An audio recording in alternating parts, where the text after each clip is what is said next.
to have the honor to welcome you to the first event that AHEAD is holding this year, really our first lecture ever, so thank you so much for being here with us.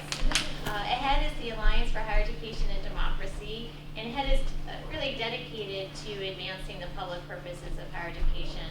We're a collective that's brought together a number of the people in this room, Matt Hartley, Diane Iden, Peter Eckel. We have our students who must be busy running around doing things to help this event. And so we have a variety of activities with AHEAD, so research-related activities, technical assistance, programming to develop leaders, as well as inviting people to come in and help to lead the conversation on important issues facing higher education. It's my pleasure to welcome our special guest today, Dr. Robert Rhoads. Rob is a professor at the University of California in Los Angeles and also the Y.C. Tang Chair Professor at Zhejiang University in China. Close, sorry, I'm working on my Chinese pronunciation. For those of you who don't know Rob, I just want to tell you a little bit about his very impressive background. He received his PhD in higher education from Penn State University, where he also received his master's degree in sociology. He has received numerous awards over the course of his career. For example, he received the Dissertation of the Year Award from the Association for the Study of Higher Education, the Outstanding Young Scholar Award, and the Senior Scholar Award from the American College Personnel Association. He has also been honored to serve as a Fulbright Scholar to China. He's also won awards for his outstanding publications from AERA as well as ASH, their international council.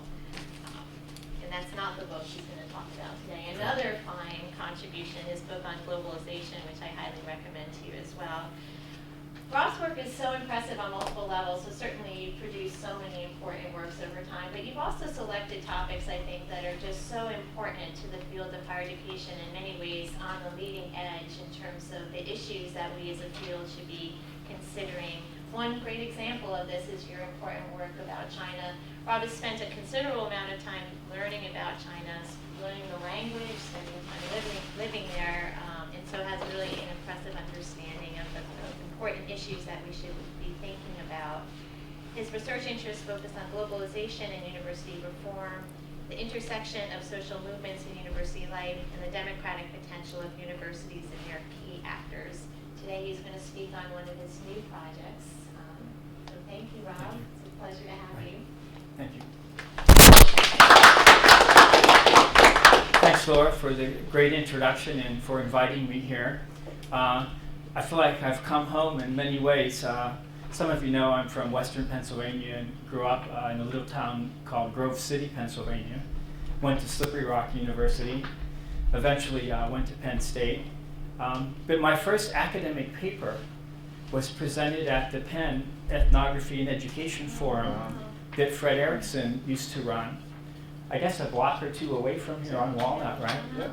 And that was my master's thesis in sociology, a ethnographic study of fraternity oppression of women that Sean Harper published, republished in one of his edited books on male masculinity. That was called Whales' Tails, Dog Piles, and Beer Goggles. And so I remember presenting that paper. Bill Tierney had organized that session, and the discussant was Ivana Lincoln. And so I'm presenting my first academic paper, and Ivana is pretty harsh at times, pretty hard. So I was pretty nervous that day. So that was 22 years ago. How time flies. Welcome back. And I remember Laura, when I first met her, she was a doctoral student at U of M, and I was a new faculty member at Michigan State, and our paths would cross from time to time. And so, anyways, thank you for having me here. It's a great honor.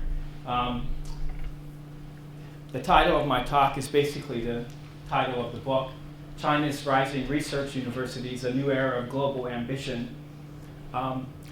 I like to keep my talks rather informal, kind of like when I'm teaching at UCLA with my undergraduates and having conversation as we go. So if you have any questions, feel free to interject throughout the talk.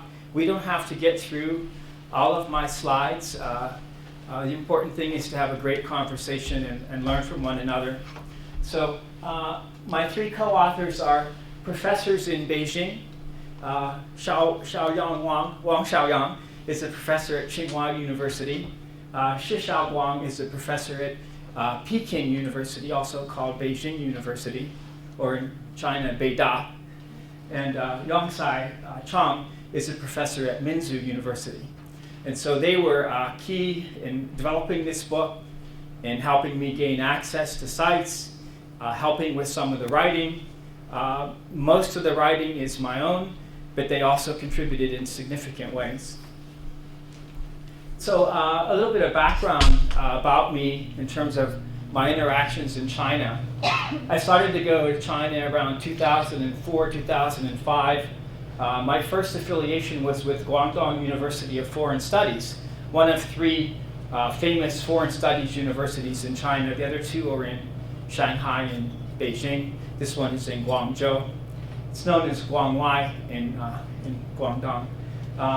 I also taught at Renmin University in the summer of 2009, and that's when I started collecting data for this book with semi-structured interviews with faculty primarily, and mostly senior faculty, and I'll explain that why in a little while. My sabbatical in 2010 and 11 was spent at Minzu University. Minzu is the leading ethnic minority university in China, with about 70% of the undergraduates coming from ethnic minority backgrounds. It's a very unique and fascinating university. And so I spent a year there as part of the Fulbright program. Continued collecting data at Renmin University, and also started collecting data at Peking and Tsinghua universities. So one of the limitations of our book is that all the major cases are from Beijing. Renmin, Tsinghua, Beijing, and Minzu.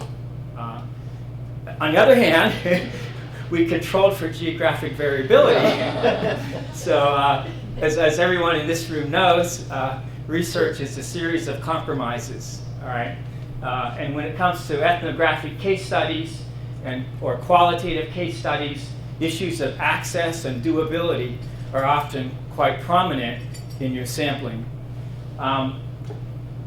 After my teaching at Renmin, I joined the faculty there as a visiting professor for 3 years. I just culminated that experience just ended this past summer, and I joined Zhejiang University in Hangzhou. And so my experiences in China are mostly in Guangdong, Beijing, and Hangzhou, but I've also traveled to other parts of the country. So the broad argument for this book is that things are dramatically changing in China, and I don't really need to tell anyone in here about that, but the economic development in China over the past 20 to 30 years has just been remarkable. China's place in the world has been changing dramatically. And so this book was an attempt to look at how universities are part of this shifting political, economic, and cultural context of China. And so as China grows in prominence, its national leaders expect its universities to grow in prominence. And this is a major source of pressure that's applied and support that's applied to the development of universities.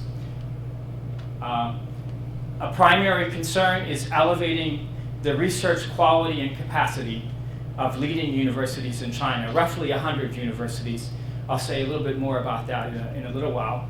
And so when you're talking about changing the research capacity and the quality of research at a university, you're talking about faculty life. You're talking about professors and what they do in their daily lives. And the push to create world-class research universities in China is about changing the daily lives and practices of professors. And as an ethnographer, that's an interesting idea to me. And so our project really focused on faculty and issues of academic culture using case study methodology, which is almost always what the method I use in my work. I either do ethnographic work over an extended period of time, or borrow some of the tools from ethnography and conduct an ethnographic case study. And in some cases, it's not ethnographic, it's really more of a qualitative case study. These cases were mostly what I would call qualitative case studies, although the Minzu case was much more ethnographic in nature, given that I lived there for a year and was part of the faculty. So those are our 4 primary cases. But I also visited these 11 or 12 other universities during my Fulbright year and had focus group discussions during those visits. These universities are much more geographically dispersed than the 4 cases that are highlighted in the book. All right? But again, it doesn't really encompass all of China's diversity. None of these universities are in Xinjiang province in the far west, where the large Muslim population is. None of these universities are in Inner Mongolia, in the northern part of China. And there is one in the southwest in terms of Yunnan University. Yes? Can I ask a question? Sure. So I noticed from your previous slide, Yeah. it said that you focus primarily on full professors. Yes. And so I was wondering if you could talk a little bit about your rationale. Yes. Because it seems like in part the research university drive in China is going to depend on their ability to recruit sort of junior faculty members from Right. prestigious places, Right. including people that have been trained in other spots. Thank you so much for asking that question, because I missed that point. Usually when I lecture, I have my PowerPoint in front of me, so I can't cheat so easily right now, but that's actually was a point I wanted to stress. We purposely sampled full professors for a couple of reasons, 2 real reasons. One is our interest was in how are Chinese universities and how is academic culture and faculty life changing since projects R Yao Yao and Jiu Ba Wu, Project 211 and 985. I will explain more about those, but those are 2 national initiatives in China to elevate the quality of universities, particularly a group of 100 universities, okay? And so those were implemented in 1995 and 1998.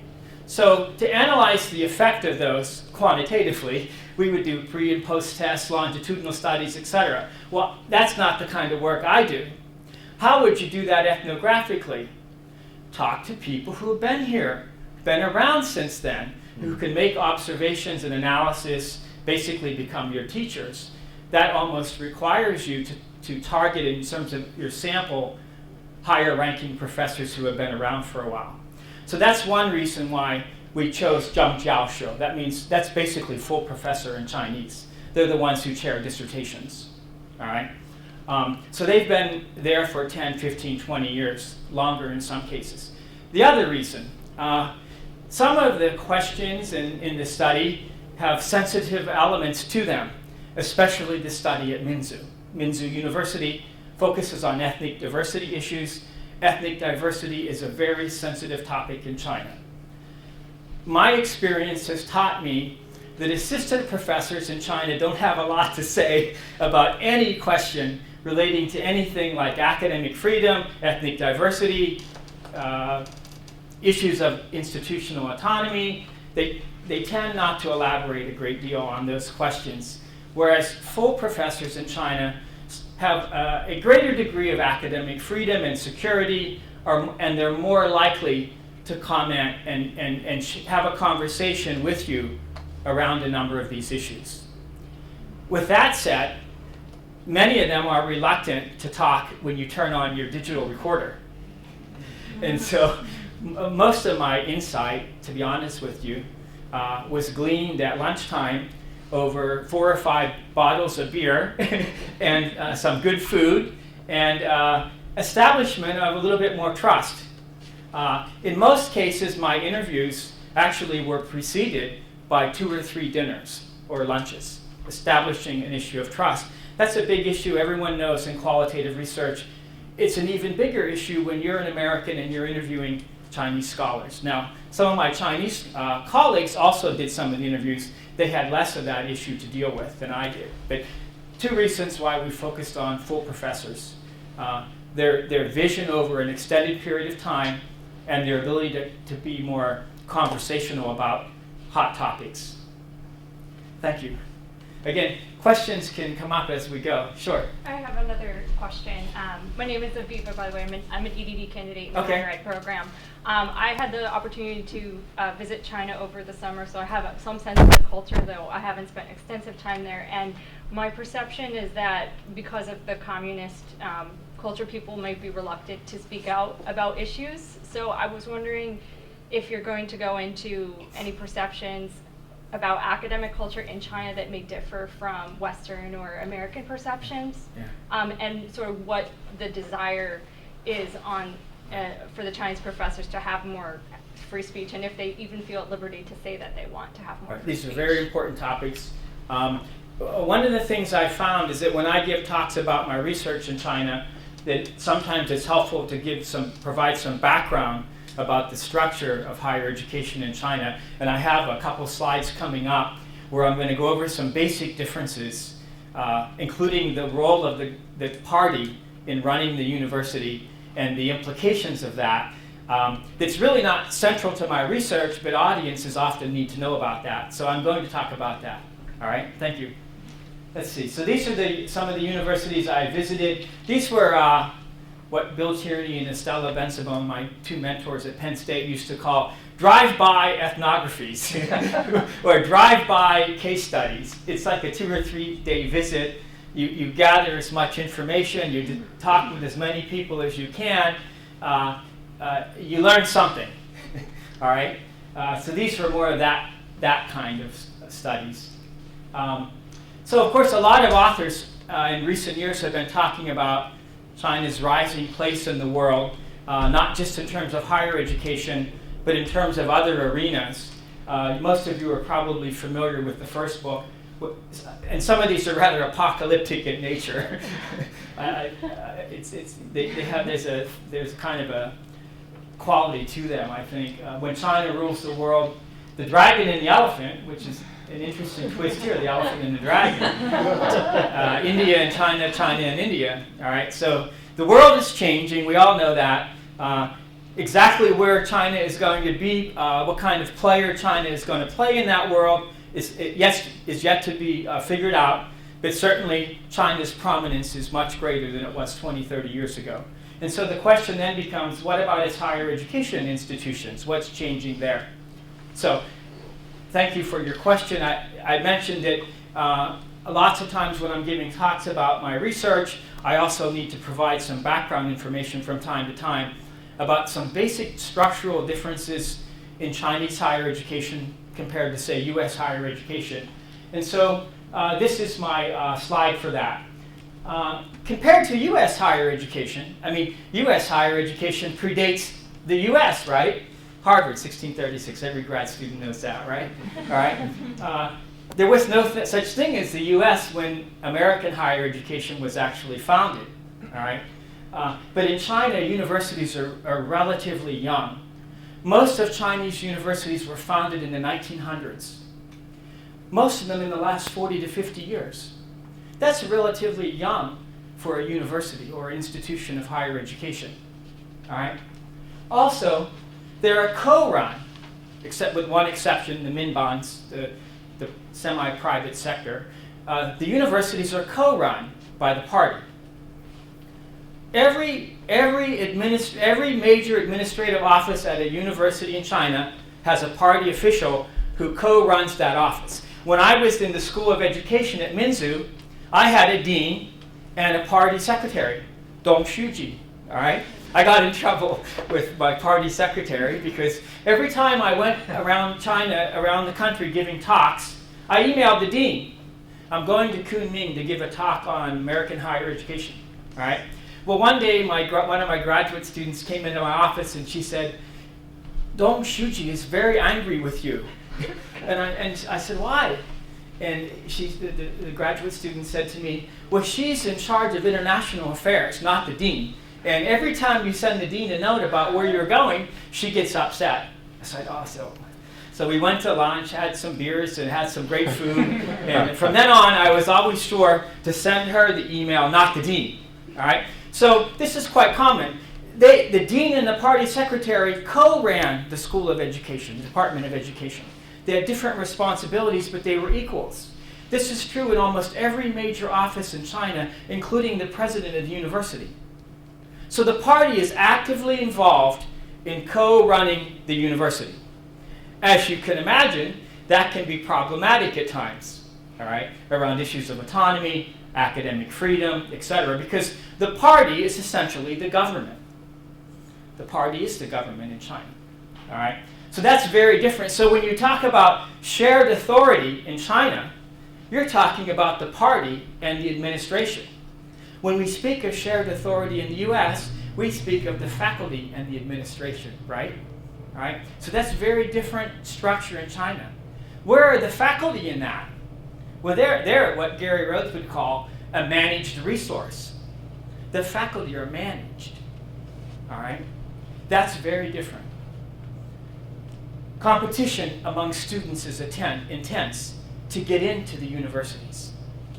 Students take their college entrance exam in May or June of their senior year in high school. It's called the Gaokao. That determines your future. That determines your future. If you get into a great university, it's because all you did in high school was study. One second. Students tell me all the time when I'm in China, I had to work so hard to get to the university that by the time I got there, I felt like I deserved a vacation. So getting to college is a reprieve. All right, yes? Question, are there some discussions though going on right now at the national government level about revising this system and using more of a system similar to the US where you would actually have an opportunity to take multiple shots at the test versus this one? You can take the test more than once. But you have to wait a year, I believe. You have to wait a whole nother year. There's been discussions for many years about whether this is a good system or not. From the Chinese government's perspective, it's incredibly efficient. Think about it. You have millions and millions of students taking this exam in May or June. By August, they've all been accepted or admitted or rejected, have selected their top choice or second choice or third choice, and are off to school. A couple months later. I mean, it's almost unimaginable. So from one perspective, it's very efficient. From another perspective, I mean, there's suicides. There's all kinds of psychological issues that go on. The whole town's closed down during Gaokao week. It's just, the pressure is incredible. And so there's been discussions for many years about how to revise it, how to improve it. But in China, there's this sense that there's just so many people, how else do we allocate resources? Except through processes like this. So yeah, there have been those discussions. And there are exceptions to, some students don't have to take the Gaokao if they're the science champion in their high school. They can pick whatever university they want to go to and they don't have to take the Gaokao. There's China practices preferential policies. We would call it affirmative action. Some ethnic minorities from low-income backgrounds get extra points on the Gaokao, or some of the universities will waive the minimum score needed if they're a certain ethnic minority from a certain economic background. So they do practice what they call preferential policies around the Gaokao, and the ethnic minority universities tend to admit many ethnic minority students with lower Gaokao scores. But this is very different from American SAT idea. The pressure is incredible. Yeah, well, I want to say it's 2 points. One point is low Gaokao is very, very intensive and very pressure for the high school students in China. But it is currently the best way we can figure out to provide a relatively fair. Right. Fair measure for so large population in China, so it's no choice. And second one is that I think that Chinese government is trying to make some reform on the Gaokao recently. They are trying to make the test, make the exam less intensive, make it simple here. So more students can get this access to their higher education. But I think whether it will be considered that it is signal that the educational Thank you very much. And some ethnic minority students whose first language is other than Mandarin can take the Gaokao in a different language. But that's only for ethnic minorities whose first language is a written language. All right, so that's only a subpopulation of the ethnic minorities. All Chinese college students graduate in 4 years, pretty much. I mean, 99%. It's no coming back for your 5th or 6th year. It's not like the US or in Europe, for the most part. Dropping out is quite rare, given that you can't stop out and easily come back into the system. And so that doesn't happen very much at all. And transferring is virtually non-existent, the idea of transferring. When you're admitted to a university in China, you're not just admitted to that university, you're admitted to that major. And so changing your major, I changed my major 5 times at Slippery Rock when I was an undergraduate, finally falling into sociology, which became the love of my life. But that doesn't happen in China. Changing your major is extremely difficult. All right. They also operate on a kind of a class model. So if you hear a Chinese student, one of your colleagues say, "Oh, I'm going back to Beijing University next summer for my class reunion," they're not talking about the class of 2012. They're talking about the 40 or 50 students in physics or sociology that they took all their classes with, that became like brothers and sisters to them. That's the class model. It's a cohort model. It's what Vince Tinto would call a learning community. It has some real advantages. It has some drawbacks too. All right. So that's very different from the U.S. system. So when a UCLA student says, "Oh, I'm part of the class of 2018," they don't even know most of their classmates. That's like 7,000 people. But in China, your class is that group of 40 or 50 students. At Minzu, they have sports day in the spring, where the first-year sociology students have contests against the second-year sociology students, the third-year sociology students, etc. So they have this sense of like almost a family, that group of students. All right, that's very different than the U.S. model. And of course, most Chinese universities are residential. The students live on campus. That's very different than the U.S. Any questions about this? It's very interesting. One of the things that students will say, a couple of students said to me, "I don't like the model we use in China because if you embarrass yourself in class and say something stupid, it's like, how do you escape that?" All right? Because now you're with the same students all the time. Ross? Yeah, given these population demands, what is the model make of MOOCs and these massively open online courses that we're just starting to get going? Well, some of the Chinese universities like Tsinghua who have really started experimenting with the MOOCs. This is not surprising because China has been a leader in distance education for 30, 40, 50 years. My colleague, Yang Sai Cheng, did not graduate from a university. He got his bachelor's degree through self-study. He used to live in the southwest part of China as a young man, and he took all his classes through TV and radio and got his bachelor's degree that way. He got his master's degree at Beijing Normal and his PhD. But self-study has been prominent in China for many, many decades, in part because of the vastness and the remote border regions. And so MOOCs are another way of expanding their distance education population, which is massive. And I'll give you some data on that in a minute. But it's not MOOC specific, but really MOOCs fit within this model that China has employed for many, many decades. All right? Oh, so here we go. There you go, Ross. 13 million adult ed students, web-based certificate programs. Right here is where MOOCs would fit in nicely. The degree to which MOOCs will be used for regular course credit at leading Chinese universities it remains unclear at this point. Just like American universities, there's a lot of experimentation going on. Yeah. All right? But certainly in terms of the adult ed population, it's an ideal model. So China's higher education system in terms of size is somewhat similar to the US in terms of the number of institutions, over 2,300 regular colleges and universities, almost 800 only focused on graduate education, and then you have these adult ed institutions, two-year technical, actually they're three-year mostly.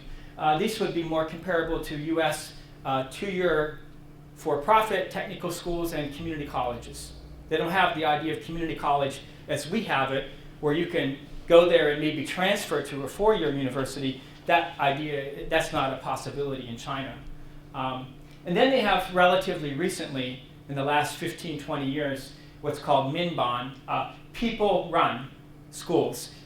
In some sense, this is China's private version, but it's not private like in the US. These are less controlled by the government and are more controlled by community organizations and individuals who create a school. They tend to be the lowest level in terms of quality, and mostly for students who have money, who didn't work hard enough in high school to score well on the Gaokao. So it's not like the US privates that are so exceptional.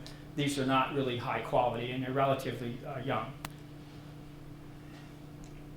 So this captures the incredible revolution that's going on in Chinese higher education. So in 1990, China had an elite system of higher education. Basically, only the upper class went to the universities, what Martin Troe would call elite higher ed, less than 15%. Within 22 years, is my math correct?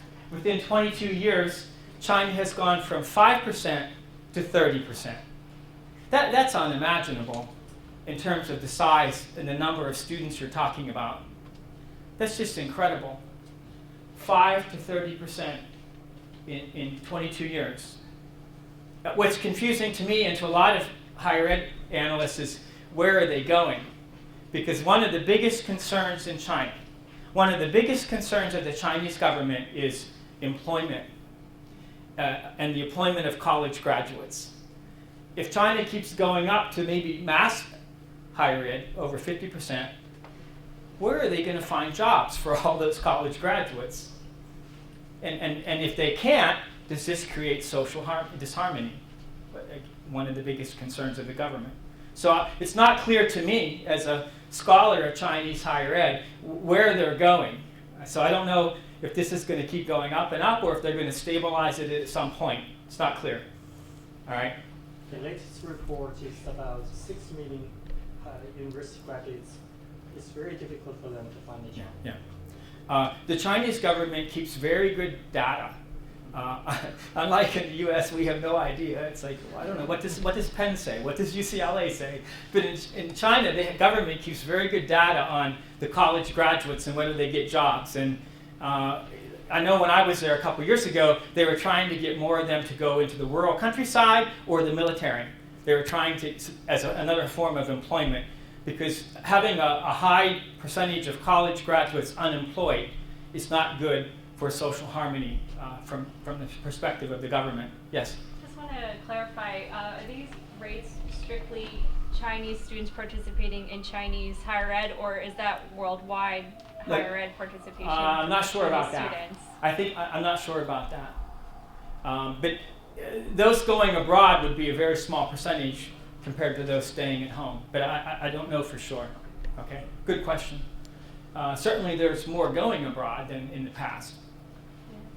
Oh, and this is very interesting, because remember, in the US, half of our students are at community colleges, half part-time. In China, 60% are full-time in four-year institutions. So their FTE would be much higher in terms of the number of full-time enrollment. Okay?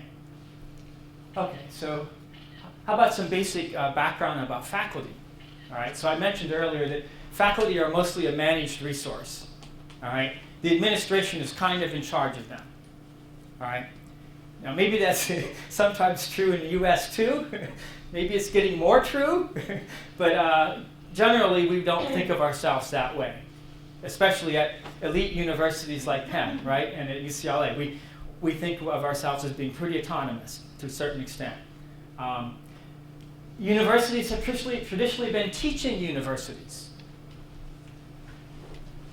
So the idea of conducting research is relatively a recent idea for faculty in China. many of the faculty I interviewed said they don't understand why the university wants them to do research. They don't understand why the government wants them to do research. Our job is to train the next generation of Chinese citizens. So why are we doing research? So that idea of the university engaged in the production of knowledge is relatively new in China, okay? Relatively new. Most Chinese professors have modest training in conducting research. The PhD in China is a 3-year degree. It's an automatic 3 years, all right? That's very different from the US structure. I could never get a straight answer from my advisors as far as when am I going to be done? They're like, we'll let you know. We'll let you know. I mean, there's courses that you take, but that doesn't mean you're done in the US. That dissertation could take 1, 2, 3, if you're a history major, 6 years. All right? So there's a very different structure of PhD training in China and the US. This is one of the areas of where reform initiatives are taking place. Beijing University is moving towards a 4-year PhD. But in China, doctoral students are funded by the government, all right? Not like in the US. They're funded. Well, if you change that from 3 to 4 years, that's a lot of money. That's a lot of money. All right, so that's part of the issue. All right. I'm currently working on a project with a student in China. Actually, she's a faculty member now, looking at the socialization experiences of PhD students in the social sciences at Renmin University and UCLA. And particularly, we're interested in how do they develop their methodological and theoretical understanding to do the dissertation. At UCLA, it's in classes, it's in research projects. At Renmin University, it's, I don't know, I do that on my own, I try to figure that out. It's not, the structure of the PhD experience is very different, all right? So that has to improve for Chinese scholars to be better at doing their research. This is one of the reasons the Chinese government put so much money into sending faculty and PhD students abroad. I get a request every other day from a Chinese scholar or a Chinese doctoral student wanting me to host them at UCLA for a 1-year visiting experience funded by the Chinese government. It's to gain greater research experience from students and faculty at Penn and the UCLAs in the US. So that's the issue.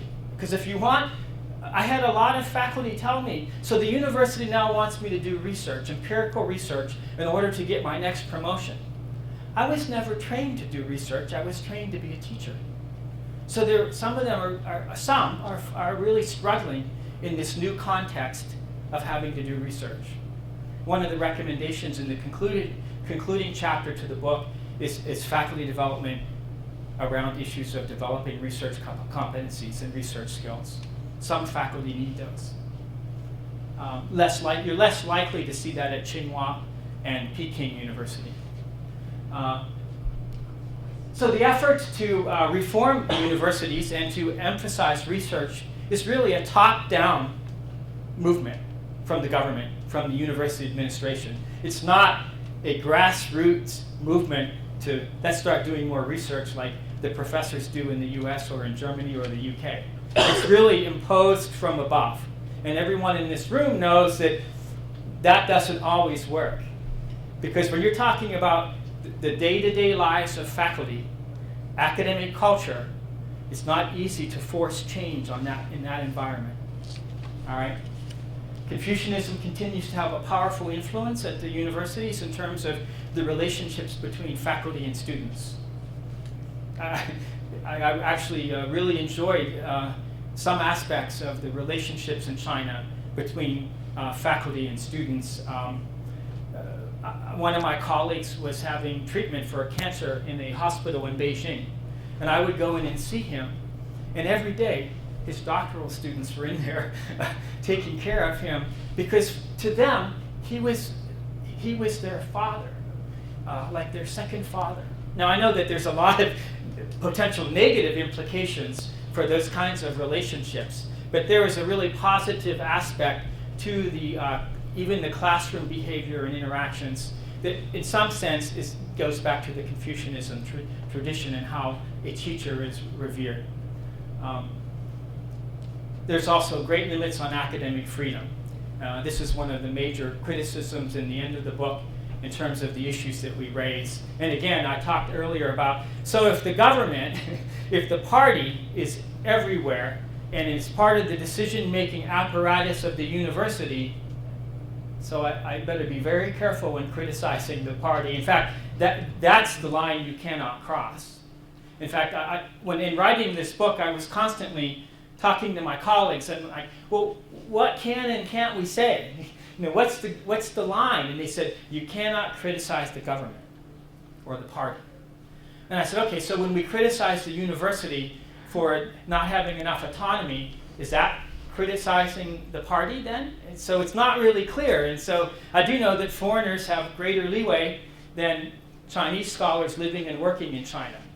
All right. So academic freedom is a big issue. It's probably the biggest barrier to Chinese universities becoming world-class universities. If you embrace this universal, somewhat Western-driven concept of a university, that free ideas, the free flow of ideas, that's critical. This is a major barrier. I interviewed a major president in China, and he told me there's two major barriers to Chinese universities being like Penn and UCLA, the great research universities. One, academic freedom. Our faculty need to have the freedom to raise controversial ideas. That's key to innovation. All right. Two, money. Despite all the money that the Chinese government is pouring in to these top universities, it's still rather small compared to the research budgets of major research universities in the U.S. It's still rather small. So there's an interaction effect there too, because if you have money, you don't have the ability to decide how you're going to spend it. Music is probably much more dictated. Yes. Given that the revenue flow in China is not nearly as diverse as the U.S. university, most of the money comes from the government. And so that can be very restricted at times in terms of how it's used. This is another recommendation in the concluding chapter, the need to diversify funding streams. They're so tied to government funding that it's hard to really to move in these other directions and address different issues. You have to really march to the tune of the government. Even in the U.S., if you're dependent on federal funds, then the research that you're doing is consistent with some of the goals of NSF, NIH, et cetera. That's the way it is. All right. So imagine if all the money is from the government. Okay.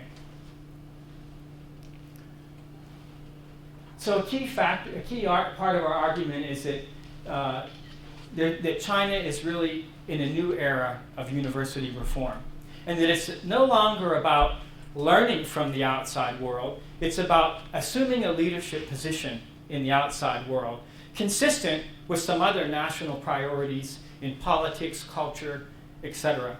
All right. A key part of this has been what I call Projects 211 and Projects 985. I mentioned those earlier. In China, they call it R-Yao-Yao. That's the number 211. Yeah. Sorry, I just want to get back to the faculty part. Okay.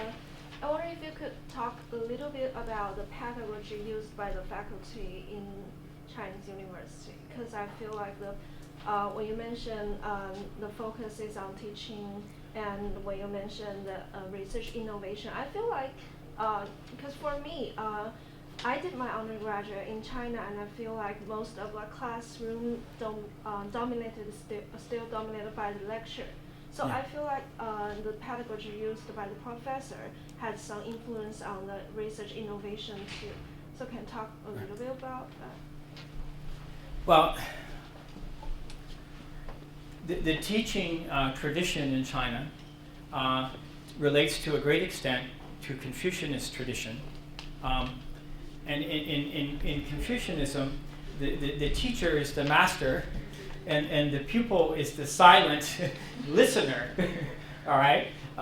Because the pupil knows so little relative to the master that the tradition of over many years is that lectures dominate teaching in China. I never used PPT until I moved to China in 2010. Some of the people who know me know that I'm a little bit slow when it comes to technology. I just got a cell phone a few years ago. But when I got to China, I realized I have to use PPT because the students expect me to talk and talk and talk in this kind of one-directional, anti-Freirean way. All right? So this is part of the tradition in China. Do you have a slide about anti-Freirean? Yes. So this is, honestly, you can walk by a classroom from time to time, and you can do this at UCLA too probably, and you can see students in the back of the room sleeping or playing on their iPads. And I know they're doing this at UCLA too because they're in my class. But this is what most of us would consider bad teaching. All right, sometimes it works, but it's not. It's less than ideal. I mean, I think of ideal classroom. I think of 10 to 15 graduate students and I sitting around a conference table, and I'm not even leading the discussion all the time. But that's not the tradition in China, and some universities are trying to change that in China.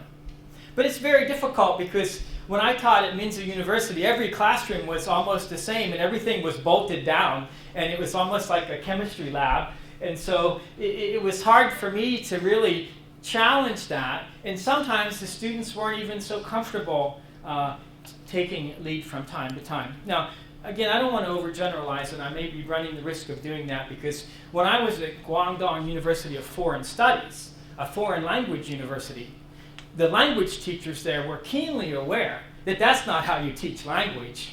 All right, students have to be engaged in conversation and et cetera. So that university was really trying to challenge that one-directional model of the lecturer in this large classroom.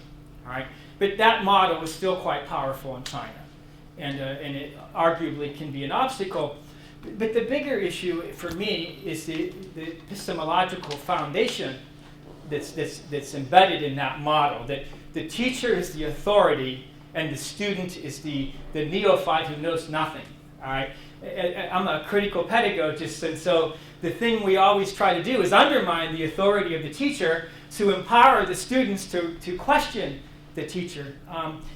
That culture, that aspect of the culture is not so powerful in China, where the student wants to challenge the authority of the teacher. And of course, you can understand why. Look at the differences in the political structures of the societies. The party is running the university, and so challenging authority, that's the line you're not supposed to cross as a scholar, and so how can students do that? And so this is a dilemma. There are cultural and there are other kinds of economic challenges that China faces in creating this so-called universal model of a research university, and it really raises questions about, well, what is an idealized kind of classroom? And is that part of how we think about a university or a leading world-class research university? We have these disempowering classrooms in the U.S. All right, we know they have shortcomings, and now I'm working on a MOOC book for Laura and Bill Tierney's new series, and it's like, so now we're taking the lecture and putting it online, and we know it has a lot of shortcomings, but so even in the U.S. we have this model, but certainly it remains very powerful in China, and certainly at the graduate level that's a problem. All right. I guess the Chinese pedagogy model is different from the Western one in two aspects. One is that the culture of learning is very different, because the teachers are considered the only source of the knowledge and their authority. On the other hand, is the class size is very different. I'm a language teacher in China. You can't imagine that. You have to teach listening and speaking with, you're facing 50, even 60 students. There's no time to do the group work, pair work. Right. Yeah. So very different contexts. So this is these are complicated issues. So is there a universal concept of a world-class university, and does it involve certain pedagogical practices or not? And then where is there room for China to embrace certain norms from the outside world, but fit in within their own cultural context? This is a real dilemma. All right, it's a real challenge. Even the idea of academic freedom. Whose idea of academic freedom? A German or American idea of academic freedom, or a Chinese idea of academic freedom? The reality is that the Chinese university is not defining those things, that the American universities, the German universities, the UK universities are defining kind of the universal, the emerging global model, as Moment and Baker call it. So this is a dilemma for China. I bring some of this up later in terms of what do Chinese universities embrace and what do they reject, you know? Anything? Okay, so Project 211 was implemented in 1995. It involves approximately 100 universities, a little more than that now, with the goal to further develop key disciplines, academic research, and management systems, improved administrative systems. Project 985 was implemented in 1998, targeted 39 universities, 9 initially. So these are more selective universities, with the primary goal of strengthening internationalization and research capacity. This group of universities is the group that's typically talked about in terms of building world-class research universities. So the Chinese government is thinking 39 or maybe 100. Well, if you listen to Altbach and a few other higher ed scholars, they would probably say that the US only has 100 to 200 top research universities. That's a very small percentage, right, of our overall higher education system. So the Chinese government has roughly 40 to 100 universities in mind in terms of achieving this higher level. And I'm not even going to discuss today what we mean by world class. It's a whole section of the book, but as everyone knows, that's rather problematic too. Anyways, the Chinese government gives about 1.8 billion renminbi, yuan, to both Peking and Tsinghua every 3 years. So that's about 600 million a year. This is extra funding. This is like the government saying to Penn, here's 600 million US dollars. They're not exactly the same, but relative to the cost of things, they're close. So here's 600 million US dollars to use for research and internationalization.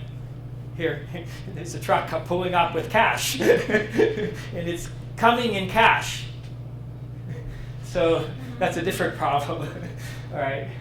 So these are the two favored universities in China. If China has world-class universities now, these would be the two most likely candidates to be discussed in that manner. And in many measures, outcome measures, they are world-class in terms of research productivity, patents, and all kinds of other things. But again, if you go back to, well, what about academic freedom? Then we start talking about maybe, maybe not. So these are the original 9, kind of like China's Ivy League. This is where I'm working now. 2 of these universities were in our study, Peking University and Tsinghua. So am I doing okay for time? About 5 or 12. Okay. So these are the 4 cases. So the book's capturing a change in the higher education context in China at leading universities, and we focus on 4 cases in particular to tell a story. I mean, this is kind of what I do, all right? And so the story in the book is that Tsinghua is the classic case in China of how to build university industrial ties. It's the model that everyone looks to.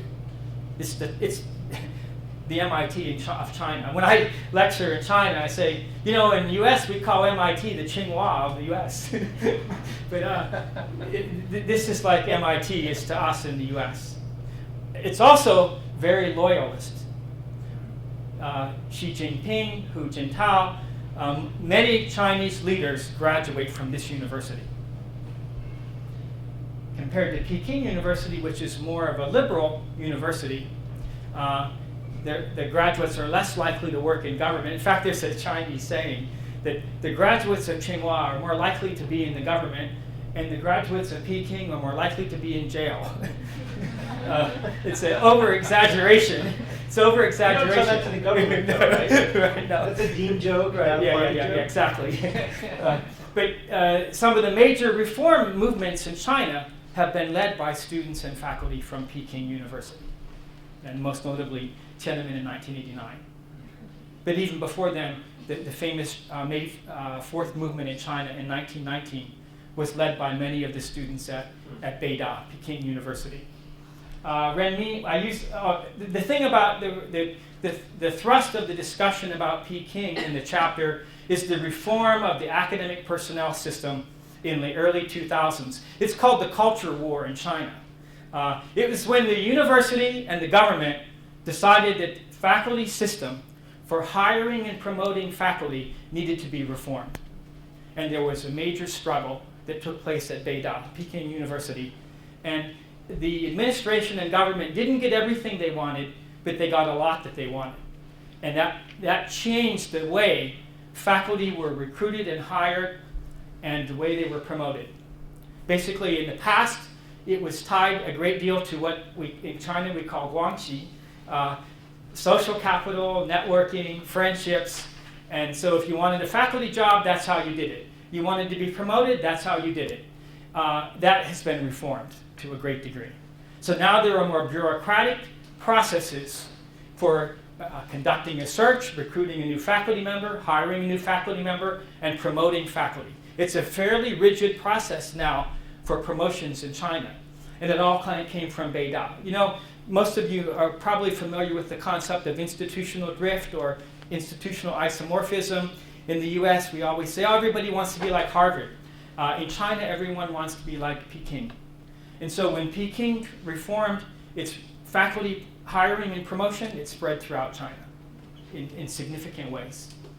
So that's why this chapter is so critical. And those processes are key to building leading world-class universities, all right? Because our friends are not always the best people to hire, right? There's often better or higher quality or more experienced researchers out there, all right?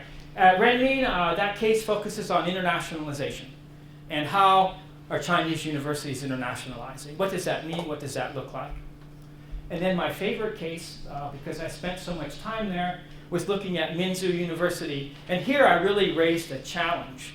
And one of the criticisms in the book is that Chinese government more or less allocates the service to ethnic minorities among 15 Minzu colleges and universities. Minzu means national ethnic group. So in China, there are 15 Minzu colleges and universities. The main one is in Beijing. Those universities enroll a high number of ethnic minority students.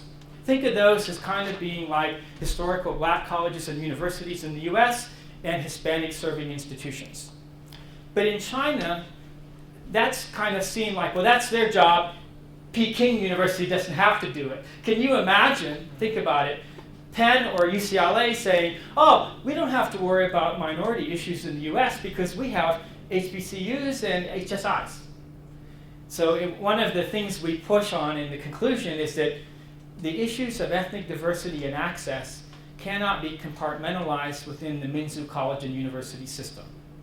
Now, it's not that the leading universities don't enroll ethnic minority students. It's just that it's not defined as central to their mission as it is at many leading universities in the US. That's an issue we raise.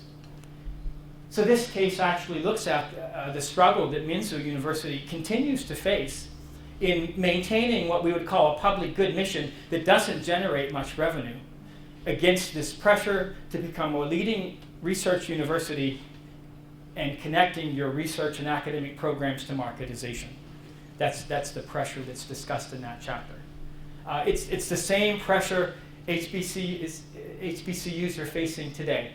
How do they continue to serve this public good mission that at times doesn't generate marketizable revenue?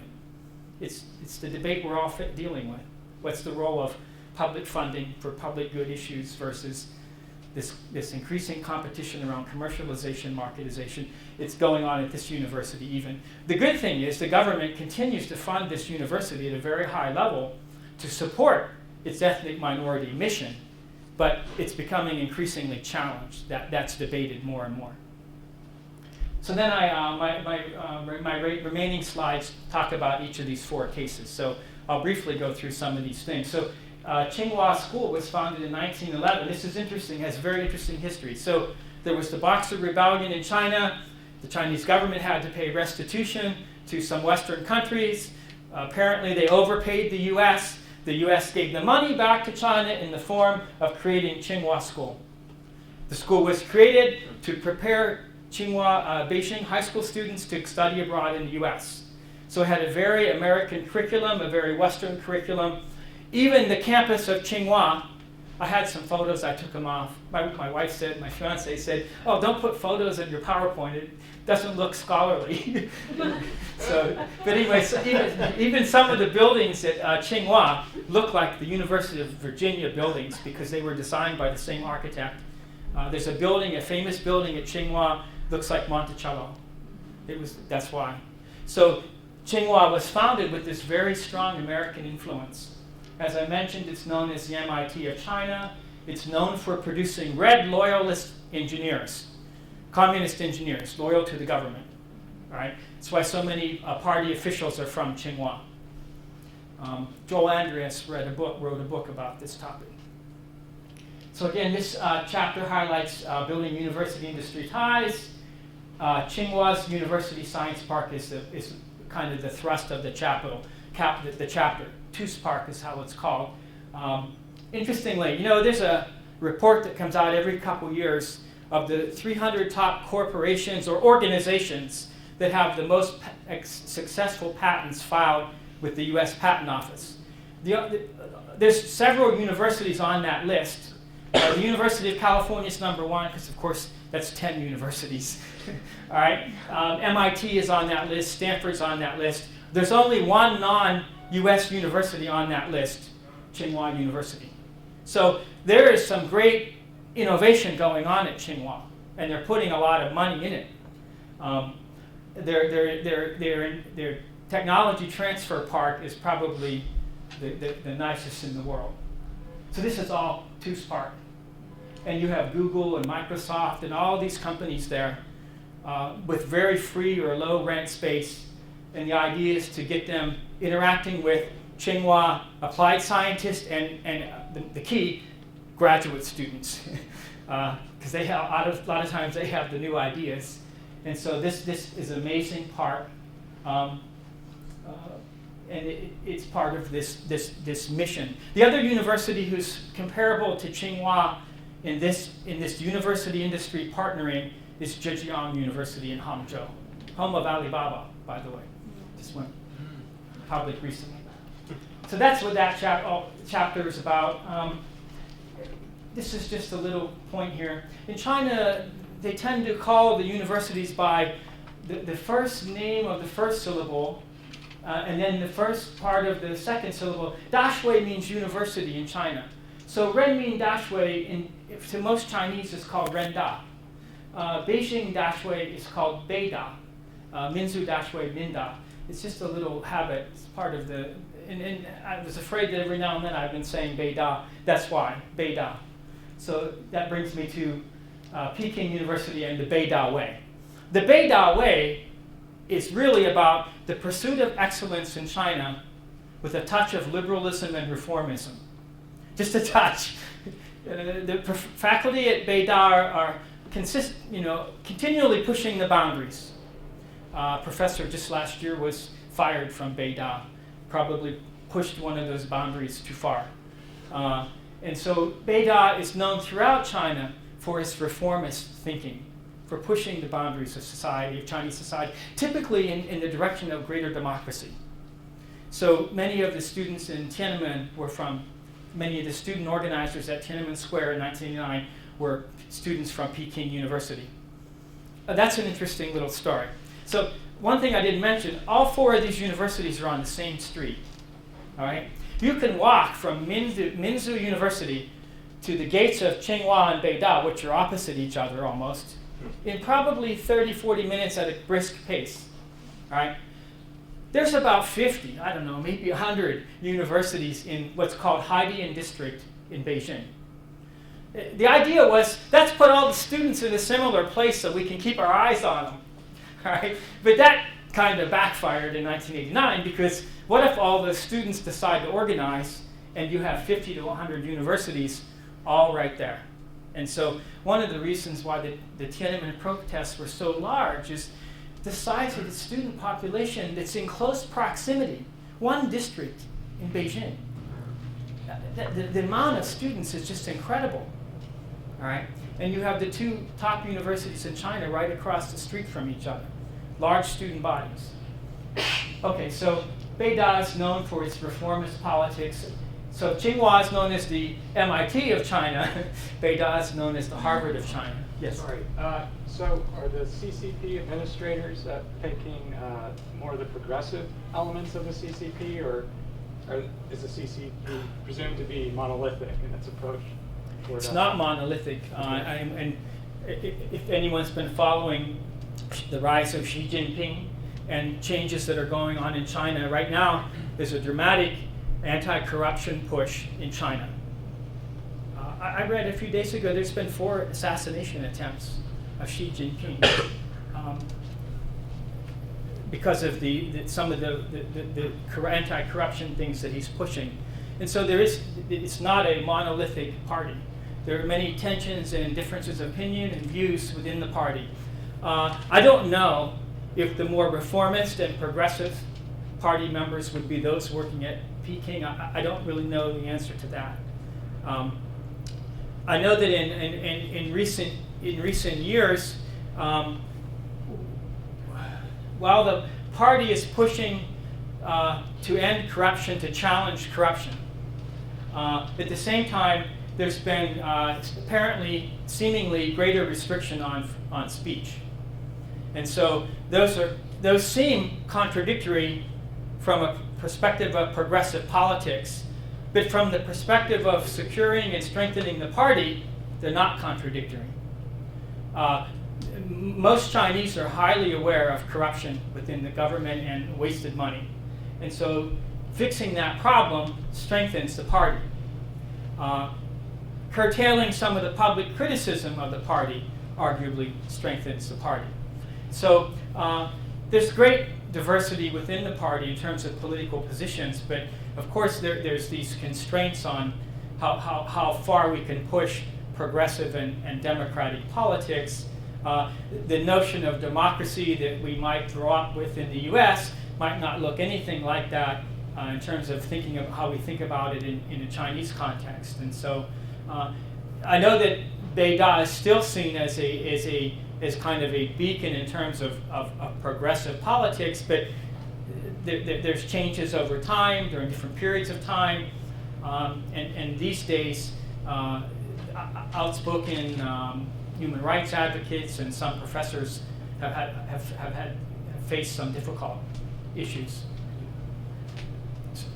I was just going to say that I think part of the way of interpreting the role of the party needs to kind of take into account that I think many people sort of become party members because that's part of what you do to be successful, and so it's not necessarily the case that that's kind of a dominant identity in somebody's mind. It's part of status attainment. Absolutely. And so I think that many of my students at Minzu joined the party, and they did it for one reason. They said, "Oh, it will increase my job opportunities when I graduate."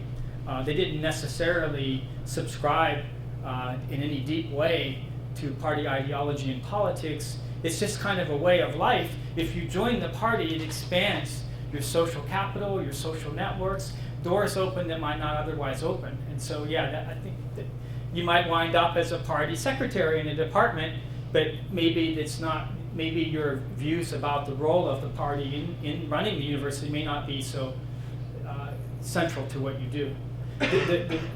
The party official I worked with in my department was a very serious scholar. She wasn't a bureaucrat.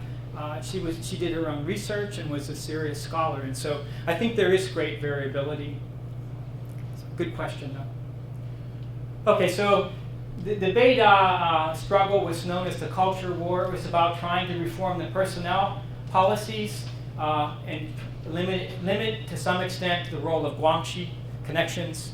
And the faculty said that they were accused of living a life with what they call Tio Fan Wan, having an iron rice bowl. If you have an iron rice bowl in China, like some government officials are accused of having an iron rice bowl. That means you have a steady flow of food and cushy life, a nice life. And so the faculty in the early 2000s were accused by the administration and the government of leading a nice life, all right, and with little competition, little pressure, and the government wanted to change that, all right. So there was really two issues: the role of guanxi, and that they really needed to be more productive, particularly in terms of research.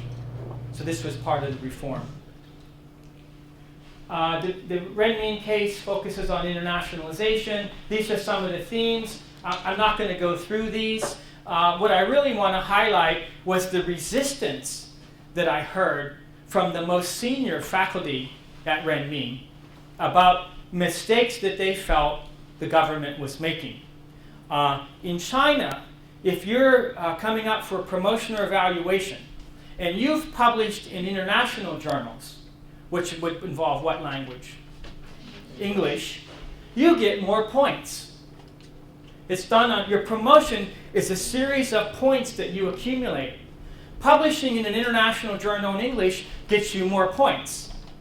Well, I interviewed one of the most famous professors in China who does research on rural economic development, specializing in rural China, Western China, and he said to me, why would I want to publish my results in an international journal if I want them to have an impact on Chinese society? And so there's this push to publish internationally, publish more, but there's not always this sense of what are we publishing for? All right? And so he was very critical, and so were some other senior scholars at Renmin, of these mechanisms and these processes that are encouraging the universities to move up in the rankings, but are not necessarily connected to serving the needs of Chinese society. So that was the most interesting facet, I think, of that chapter. I actually already highlighted these issues at Minzu. Just some background. Minzu was formed originally to train communist cadre for working in the ethnic minority regions, eventually became a center for research and culture around ethnic minority cultures. There's 15 Minzu colleges and universities throughout China. And again, I talked about the pressure between marketization and serving this public good mission of serving ethnic minority issues. This is a very sensitive place to live and work. Every June 4th, the campus gates are surrounded by military and police. June 4th is the anniversary of the end of the Tiananmen Square protests. And that's a day that occasionally protests break out. Minzu is often the target of protests. When there's a problem in Tibet or Xinjiang, residents in Beijing may go to Minzu and a protest may form. So on any sensitive day, Minzu is in lockdown, what they call lockdown. And you can't get into and out of the campus without your ID card on those days. Because there are so many ethnic minority students there and faculty, it's a very sensitive place.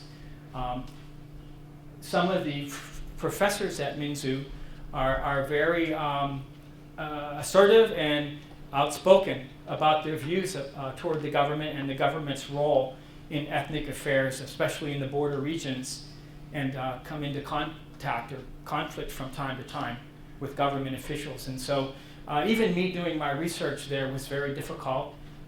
Some of the professors, especially our professor in Tibetan studies, did not want me to interview him with the recorder on.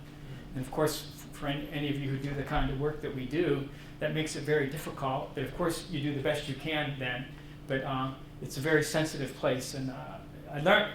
I'm really glad that I ended up there because I learned so much about ethnic affairs during my time there. This is the slide I really wanted to get to, and we're doing okay with time? A quarter after. Okay. This is the last slide I really wanted to focus on, and basically the major kind of conceptual contribution of our book is we're suggesting that China's reform of higher education has entered a new stage. These are the stages that Ruth Heiho and other scholars of China have talked about, and they correspond with political changes in China. Okay, in the early 1900s, China's imperial empires ended. The Qing dynasty ended around 1911. All right, At that time, the first notion of a Chinese republic emerged, this notion of nationalism. And that required a great reform of the existing universities in China, which were very much under Western influence at that time. And so during the Republican period, the colleges and the universities in China were really reformed around a more national project, a national identity, a national curriculum. What is China about? And there was a process of really ending or pushing out some of the Western influences that had come in part through Christian missionary influences on founding some of the early universities in China. So this was a period of serious reform of universities in China. Of course, it's connected to Sun Yat-sen becoming China's first president. It's Sun Zhongshan in China. This is one thing I've learned over the years. All the names I know of Chinese people don't make any sense when you go to China. I remember talking to my wife, soon to be. It's like, oh, what do you think of Genghis Khan? And she's like, who is that? Oh, do you like Sun Yat-sen? It's like, who's that? It's like, none of those names are the same. And so in China, it's Sun Yat-sen. I grew up with Sun Yat-sen. It's Sun Zhongshan. And so that's an interesting part of learning Chinese and learning these things that you thought were the way things were. But anyways, all of these movements are pretty much connected to a particular political figure in some sense. And so when the Mao-led communist revolution took control of Chinese governmental policies and the shift in China towards communism, that involved a dramatic reform of the universities. And so the Chinese university system followed the Soviet model. The universities became very specialized. And so you had a university for chemistry, you had a university for agriculture. Many of the universities in Beijing still have those names, but they may be comprehensive now. All right? And so during the communist period, the universities reformed and followed the Soviet model. And of course, that was reformed again at the end of the Cultural Revolution in 77, 78. China began a series of opening up China to the outside world under the leadership of Deng Xiaoping, who was not even the president of China, but was the most powerful person in China. And he led those reform movements. And so you had basically a communist idea undergirding the university, and you had to shift that to a more marketized view of the world in what in China they call a socialist market economy. And you had the first students going abroad, you had foreign students coming to China, the whole context was changing. And so that period has been called by Ru Taiho and others the open door period. What's very interesting is this transition period here during the Cultural Revolution. I was always taught that the universities were closed during the Cultural Revolution. That's not true. The universities were open to peasants and soldiers and other certain classes. Several of the professors I interviewed were students during the Cultural Revolution, and they told me about their experiences. Now, it wasn't a university like we typically think of a university, but they took classes, mostly on Marxism and communist philosophy. Some of them from the ethnic regions were taking classes in Mandarin, or Hanyu Putonghua, the Chinese word for the language. And so that was an interesting thing to interview some of the faculty I interviewed about their experiences during the Cultural Revolution. That's a project I would have liked to have pursued further, but I don't think I can do that. It's a pretty sensitive topic. But that was interesting to hear, though, because I always had this assumption that, the universities were closed. But they were open, but only to a certain extent and to a certain population, soldiers, peasants, etc. At the end of the Cultural Revolution, the Chinese government reinstituted the Gaokao. So that's in 77, 78, high school students started taking the exam again to get in to the universities. Now think about it, the universities had been somewhat closed for 7, 8, 10 years. Where do all the professors come from? So a lot of the professors, teachers that were hired then only had bachelor's degrees or master's degrees, and 30 years later, some of them are still working. That's very different now in China because all the top universities in China really expect the new professors to have a PhD. And some of them, like Beida, even prefer the professor to have a PhD from a Western country in some cases.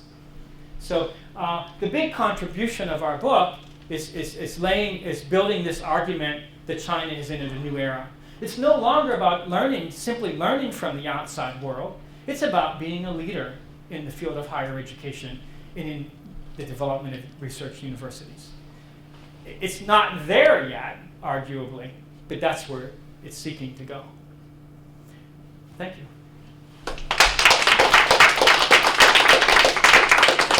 Thanks so much. We have about 10 minutes if there are any questions. Sure. Yeah, I'm very happy you have visited my home university before, because I'm a professor from Yunnan University. Oh, yes. And also I'm working here as a Fulbright scholar this year at Penn. And just now you mentioned there are two conditions to build a world-class university, such as the money and academic freedom. But I'm thinking about your case about Minda. Although Minda is called 985 University in China, but in terms of the research productivity and overall faculty quality, it cannot compete with those comprehensive top universities like Beida and Tsinghua. So absolutely. When you talk about China is assumed to be a leader in different areas, even in terms of higher education. Right. So what do you think about the prospect like Minda, this kind of university? Because it's deep enjoying a lot of affirmative policies, right, support from the central government. Yeah. Thank you very much for your question. This city is one of my favorite cities in China, Yunnan. Yunnan has the greatest weather in China. It reminds me of Los Angeles, the weather. So actually, he's absolutely right. No scholar of Chinese higher education would ever discuss Minzu University as on its way to becoming a world-class research university. And in our book, we explain this. The goal at Minzu is to build several world-class academic programs, mostly around ethnic minority affairs. Ethnic minority language and culture, the Department of Ethnology and Sociology at Minzu. And so we included Minzu because I wanted a case in the book that talks about ethnic minority issues. Minzu is the leading university in China around ethnic minority issues. It's a member of Project 985 for political reasons. That's why it was included. It's not comparable, and we say this in the first chapter, Minzu is not comparable to Tsinghua and Beida. All right? However, they do have world-class scholars there doing research in ethnology and ethnic minority affairs. In fact, the most famous sociologist in China, Fei Xiaotang, was a professor at one time at Minzu before going to Beida, and was one of the leaders in doing the field. In the 1950s, Mao funded this huge movement and collection of ethnologists and sociologists to study ethnic populations in China and to determine which groups deserved classification as an ethnic minority. Fei Xiaotang, who was at Minzu eventually, was one of the leaders in that research. And by the way, over 400 ethnic groups in China applied for classification as an ethnic minority group. 55 were approved. Many of those were grouped together. So China has 55 recognized ethnic minority groups and then one majority, the Han majority, that's 56 total. But many other groups consider themselves ethnic minorities. All right. But anyways, you're right. Minzu is not really pushing to become a world-class university. It's pushing to have world-class departments. The issue about the money and the academic freedom, that was actually what one of the presidents said to me that was the biggest barrier to Chinese universities becoming world-class, was the money and academic freedom. But I think there's fundamental cultural issues that have to be, I mean, this is what I do. I tend to favor an organizational culture approach to how we think about change. And we all know that top-down change has its problems. Like if I'm working in the factory, my family grew up working in factories, and the president of the company says, we got to do this on the assembly line. There's a lot of ways to subvert those kinds of top-down commandments. I have a theory that some of the plagiarism that we're seeing in China among faculty, one of the leading journals, there was a study, 30% of the articles contain different forms of plagiarism. I don't want to discuss how that plagiarism is defined differently in China than the US, but if you're a faculty member not really convinced or buying into the research thing, but yet all your promotions are going to be tied to your publications, that's a problem unless that culture grows from among the faculty, that there's a value placed on that. And so one of the problems we see in China is that the publications have increased dramatically, but many of them are not empirically based publications. Now, I'm not going to suggest that only empirically based articles are worthwhile, but what we see is a proliferation of kind of these essay-type argumentation, and I published many of those, but that's not necessarily the kind of research that is often highly valued in the research university environment. And so some of that, I think, is a kind of a form of resistance that the faculty are offering because this movement is not coming from them. That's a big challenge. That's the biggest challenge, in my opinion, is how do we change academic culture from the ground up and embrace this idea of the university as needing to be engaged in the production of knowledge. Thanks, Dr. Rhoads, for your talk. My name is Charles Davis, and I'm now working with Sean and co-directing his center over there, but currently a student of Gary Rhoads and finishing up. So myself and a couple of other younger scholars that are finishing now are doing ethnographic work and are in higher education. And as someone who's done that before, I'm wondering if you can answer two questions. One, why is it not so much widely done by scholars in our particular field? And then two, what methodological importance do you feel it has for higher education and evaluating issues? I think I can think of two reasons jump into my head as to why it's not more popular. One is that it's so time consuming, and the other reason is it's not as easily presented to funding agencies when seeking funded research opportunities. It's hard to sell to the National Science Foundation that I want to do an ethnography of one place for a year and then produce these meaningful policy-related findings. It's a harder sell than people who have access to national databases, et cetera. I've been dealing with this all my life. But it can be done, and in fact, Bill Tierney, our friend, is probably the master of most of his research is not ethnographic, but it has ethnographic qualities, more qualitative case studies. I think for those who lean towards ethnographic type thinking about the world, the way to potentially make it work is through case studies and collaboration. What was the other part of the question? Just the importance of using ethnographic methods to investigate higher education issues. Well, I went to grad school because I was good at statistics and doing quantitative work, but my heart was in telling stories. Because I think at the fundamental level of understanding, it's through narrative that we rely upon. And I think that's critical.